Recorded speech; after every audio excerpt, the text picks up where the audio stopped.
高中段考的读书方法。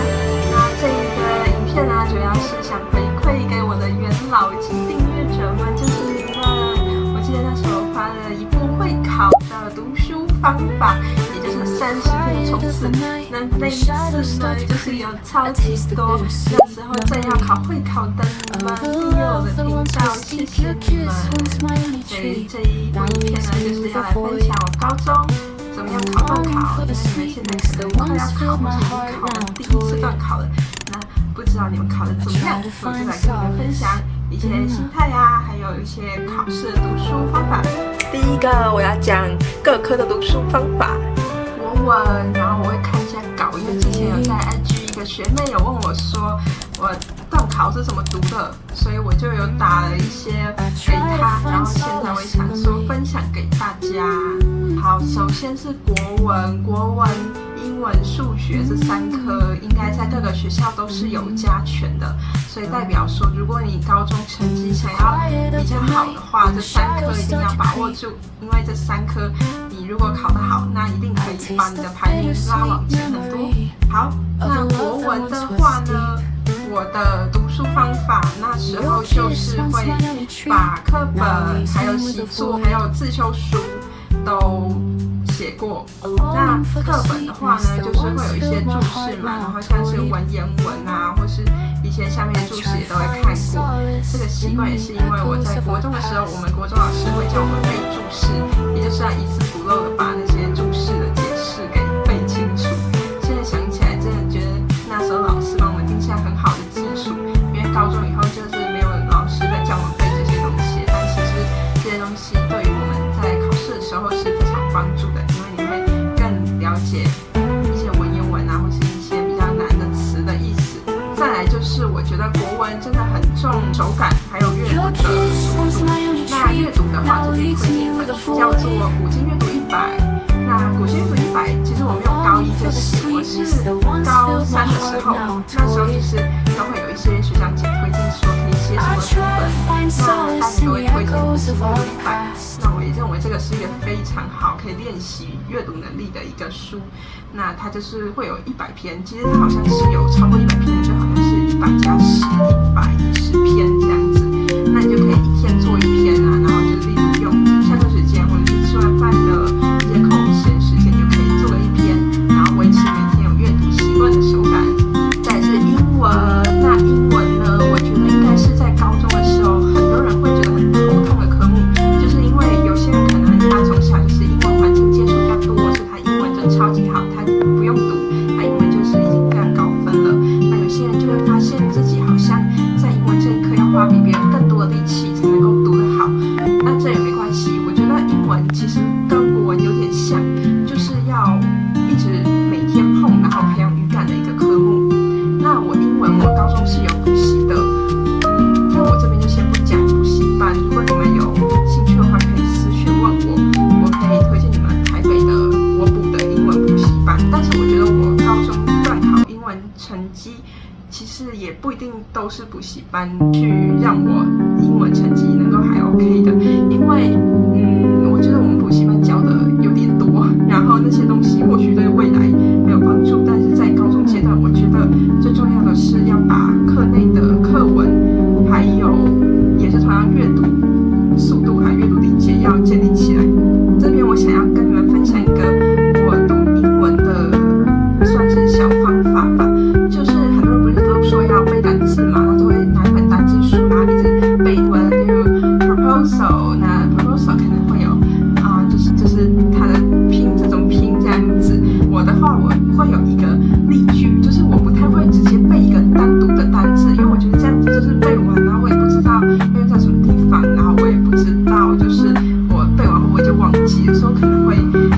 就是去查例句，或者直接用你们会读英文杂志啊，或是英文课本啊之类的例句，就直接把它背起来。所以我读英文方法就是会背例句，然后我也分享给你们一个我觉得读英文蛮好的方法，就是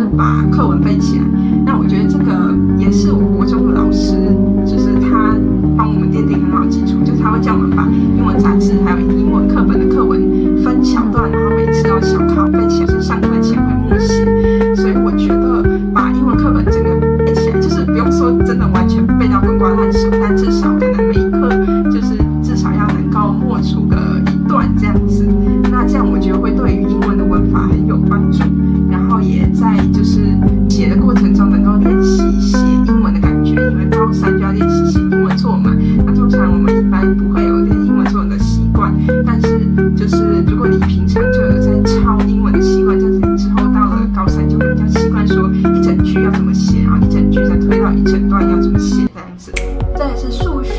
数学也是一个非常多人很害怕的科目，因为数学到了高中就会变得东西超级多，然后又超级难的，所以呢，就是我觉得数学很重要，就是如果可以先预习的话，就可以先预习。那因为我自己也是有补习数学的，我觉得补习班都会超前一些学习嘛，就超前学校可能1-2周的课程。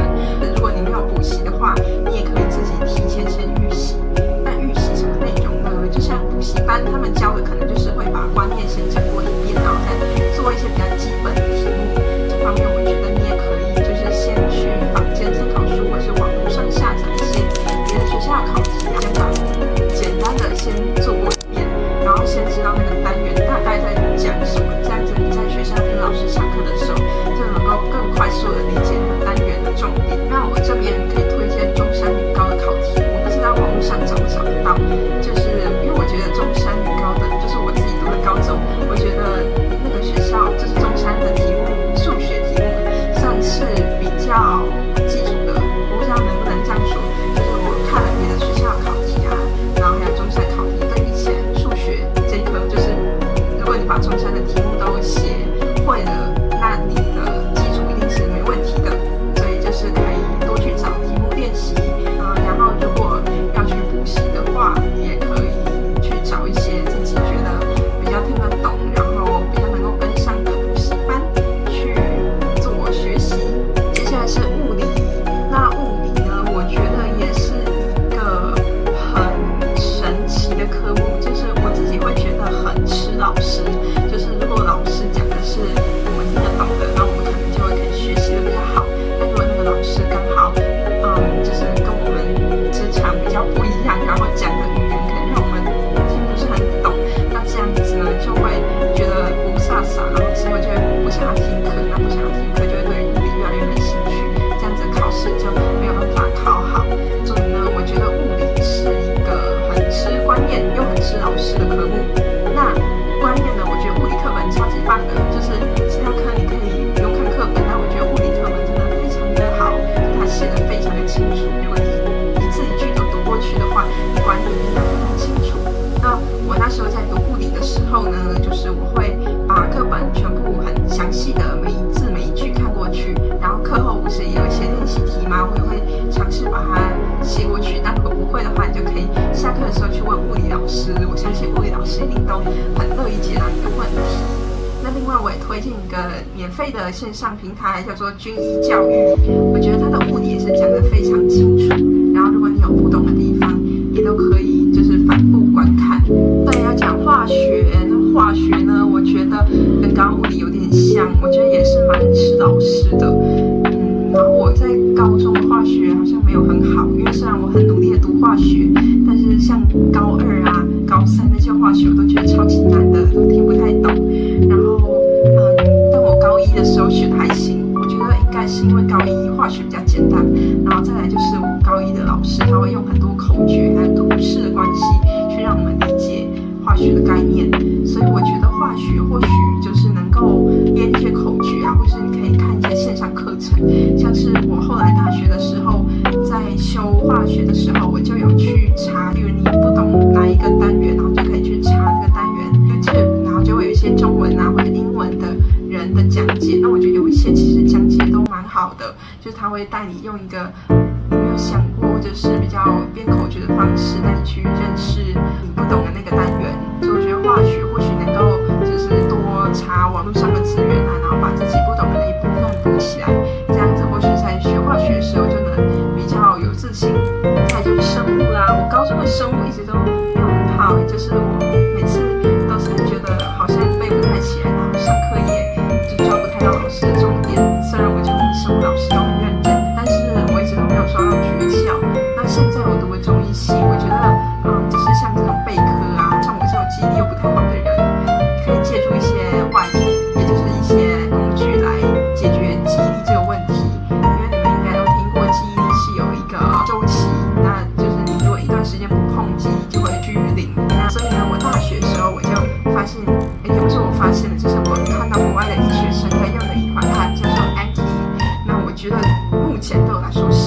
效的。我之前用它背中药，也从完全背不起来，到之后用 Anki， 然后可以背到90几分这样子，所以我觉得 Anki 真的蛮有用的。Android 的话是免费的，那如果是iPhone 的话，我记得好像是要付钱，但是也不太贵，适合像我这种记忆力超级烂，然后又不太会，就是每隔几段时间就去复习旧的读过的东西，如果都是读过，然后我就不想再读了这种人。那所以我觉得，就是像读生物的话，你就可以把一些要背的东西，然后输入 Anki， 它会有正面、反面，然后你就每天做20个卡牌，然后做完就是隔天它就会再推荐它就会把你可能又快的忘记啊，或者你要新学习的东西再推送给你，那你就可以开始复习。那这样子你的记忆力就会像滚雪球一样越来越记得。那我觉得这或许是读生物的一个方法，就如果我重回到高中的话，我会用这个方法去读生物，或许我的生物就能够变得比较好，就不会说我只是读课本，然后就是读讲义，然后再写题目这样子来的，还要更有效率的去背东西。再来是地科，那地科呢，我觉得就是一个很重图像思考的科目。我觉得这又跟像刚刚背生物有点不太一样，我不太会背生物，但是我觉得我好像比较会背地科、地理这样子的备科。那我觉得地科呢，就是课本也超级重要，就是地科课本都会有很详尽的文字叙述嘛，还有图，就是课本可以把那个文字读过去，然后图的话，如果你自己可以画的话，我觉得也是对于地科的学习超级有帮助的。地科也要推荐一本讲义，叫做《新关键》。那《新关键》呢，也是每一个高三生都一定会买的一本地科讲义，因为它真的涵盖了所有地科的重点。如果你把新关键全部写过去，我相信你的地科一定是没问题的。那我觉得高一你就可以先去买新关键，然后每一章节学校教完以后，你就可以用新关键再读一次，然后把题目做过去。这样子你到高三就不用再重新读一本超级厚的新关键地科了，你就可以用你旧的读过的，然后再去做更加强记忆的复习就好了。所以我推荐大家可以在高一的时候就买新关键地科讲义，然后就慢慢读，然后没读完也没关系，反正你还有很多年读嘛。然后就是把地科观念弄懂，你基本上就是懂了一次，你之后就不太会再忘记了。再来是历史。那我高中的时候历史应该算是蛮烂的科目，所以我就不在这里再多说了。就是如果再来一次，我也会像刚才生物的方法，使用 Anki 这个 app 去做重点的背诵。再来是地理，那地理我觉得也蛮特别的，因为地理也有很多图，但是同时也有一些比较叙述方面的东西要背。那我觉得地理如果可以自己写笔记的话，会是蛮有效的，因为我们高一的地理老师他自己写了一本讲义，然后里面充满着他手写的字还有图。我觉得这个老师真的是非常用心，就是他把他觉得的重点就是做成表格，或者是一个图搭配一些文字，然后让我们填空的方式去做学习。所以我觉得如果你是就是在于地理这方面比较不知道怎么背的话，或许你也可以自己写笔记，然后把上课的重点用条列式或者表格的方式写下来，然后再搭配图，可以去印图啊，然后把图就是印出来截下来，或是你们现在应该都是用平板，那你就可以直接从讲义或者是网络上把图给复制到你的平板笔记里面，这样也是一个很方便的做法。最后一科就是公民啦，但是你们相信吗？公民真的是我所有科目里面最烂的科目。我记得我好像高二第一次有科目不及格，竟然是公民你们能相信吗？就是我从国中开始就觉得我对于公民的 sense 有点低落，就是同学都觉得好像是那种常识题，然后我都会答错，所以我觉得你们的公民一定都比我好太多太多了。你们就照你们原本的方法再读公民就好了。好，刚刚讲完了读书方法，那接下来呢，我要来分享一些心态的方面。因为有些人在考完第一次段考，可能就会觉得心态崩，为什么考这么烂？或者是如果你读的是第一志愿，就觉得天哪，同学太强了吧！就我好像在这边完全没有任何可以立足的点，就是同学功课要好，然后同学什么才艺又强，然后同学什么都好，我什么都弱，这样子的感觉。我懂你，因为我现在的科系，我也觉得大家什么东西都好强哦，然后我觉得我好像以前只会读书，现在连读书都不会了。但没关系，这个频道创立的初衷就是在帮助你们可以在人生中找到自己的方向，还有遇到每一次挫折都不要放弃，因为你不知道这会有什么转机。就像我如果高中的时候，我不会想要拍影片，因为我会觉得这样我就吃掉我读书的时间了，这样子就没时间读书，然后成绩就会下滑。但是当我大学不再抓着成绩的时候，我就可以拿这些时间来做我自己想做的事情，所以我觉得这也是一个转机。好，所以现在就是段考的心态。那我知道大家一定都会非常紧张，我以前也是段考前就是常常会睡不好，甚至失眠，然后隔天带着一个头昏脑胀、没有睡觉的头脑去考试，真的感觉非常不好。所以呢，就是段考前告诉自己能读多少就读多少，然后不要跟同学比较，因为同学怎么样，这都只是代表他现阶段学习的效果。那你以后的人生也不会只有学习现在国英数社自，以后的人生你还要学习更多东西。所以呢，不要因为一次段考考不好，就觉得自己的人生毁了，或是觉得自己没有任何用处，不会。你的人生还很长，就是不用因为一次段考考不好，就觉得自己的人生毁了。那如果你考得很好呢，也恭喜你，因为高中有个东西叫做繁星，可以用繁星的这个资格先上大学。所以我觉得考得好的话，如果你发现读书这也是你高中3年想要一直做的事情的话，那我觉得你可以把重心放很多在读书上面，因为这样子你之后就能够更有机会，不管是去繁星啊，或者是去申请国外大学啊，我觉得这都是很看重在校成绩的。但如果你是现在处于一个就是以前可能功课很好，但是你现在就是上了高中，因为太多人都很会读书，然后又很厉害的这种，就是你成绩下滑了，我觉得我超级能理解。那我觉得其实现在最重要的已经不是把书再读得更好，就是你要做的是，就是你要相信你自己本来的读书能力就已经很好。那你现在就是要把握你本来读书能力，把它顾在一个可能60分、80分这样的状态就好了，不用说我一定要像以前一样读到快接近100分，然后读到班上前几名或校排前几名。现在先不用管这些，因为现在会读书的人已经太多了。那你要先想，那你还有什么其他的优势？然后你的优势、你的弱势在哪里？那如果你可以把你的优势再继续累积下去，那未来就是在毕业后3年，你就能够不仅拥有一个学校的成绩单，那你也可以拥有你自己人生的另一张成绩单，就是你帮自己创造的一个兴趣啊，或者是你一个小小的一个作品集的累积。而且像你们现在不是要做学习历程吗？我觉得这就是一个很好的时机，可以让你找到你自己的兴趣所在，还有你的天赋。那就是你的兴趣和天赋啊，就是可以让你能够在生活中除了读书以外多一份重心。那这个也在未来或许能够让你可以有多一条路的发展，或者是你又能够借由这个能力或者是一些经历，能够帮助到正在来时路上走的人们。就像现在我会想要分享给你们我的高中读书方法，就是因为我当时高中就是只有专心在读书嘛，一心只想着我要考高分，然后进个好大学这样子。那所以我那时候学习到最多的就是如何读书。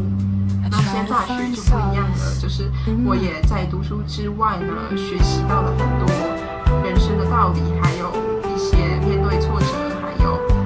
比较低潮时候的克服或者是共处方法。那这也希望在未来的这个频道会继续分享给大家。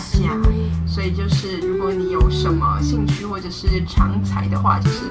在高中好好的累积它，然后不要忘记自己原本就有的闪光点。那如果你还在寻找的话，就是不要放弃尝试，因为你只有尝试够多以后，你才会知道你最喜欢或者是比较有热情的地方是在哪里。那是未来都能够让你帮助到更多人他们正在经历的事情。那这就是这一次的分享，我的高中读书方法，还有一些心态的部分。那如果你有任何问题，都可以私讯我，或者是在下面留言，那我都会尽我所能的回答你们，或者是给你们鼓励。希望你们都能够拥有一个很精彩然后不后悔的高中生活。不管你是选择在学业上面发光发热，还是选择从个比较低潮状态拉自己一把，又或者是在不同的领域发展自己的热情，还有发展自己